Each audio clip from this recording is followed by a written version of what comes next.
RB. दयावान बहुउद्देशीय सामाजिक संस्थेमार्फत महापालिकेचे आयुक्त तसंच विभागीय कार्यालय क्रमांक 1 यांना निवेदन देण्यात आलं। भवानी पेठ परिसरातील प्रभाग क्रमांक 4 मध्ये रस्त्याचं काम करत असताना ड्रेनेज खाली गेले आणि खड्डा निर्माण होऊन खड्ड्यात घाण पाण्याचं साम्राज्य निर्माण झालं। ड्रेनेजमध्ये गाळ असल्यानं लोकांच्या घराघरात पाणी जात होतं।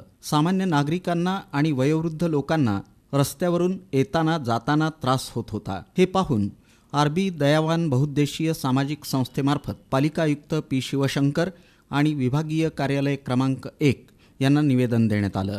या निवेदनाची दखल घेऊन तात्काळ काम चालू करण्यात आलं। हे काम सामाजिक कार्यकर्ते विश्वभूषण कांबळे हे करून घेत आहेत।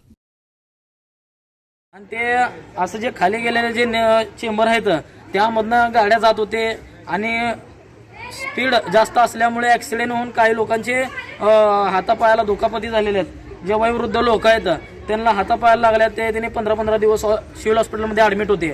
तर असे आम्ही संस्थेच्या मार्फत निवेदन देण्यात आले होते आणि त्या निवेदनाची दखल घेऊन आज रोजी पूर्ण प्रभाग 4 मध्ये हे काम चालू झालेलं आहे आणि ड्रेनेजचं काम चालू झालेलं आहे।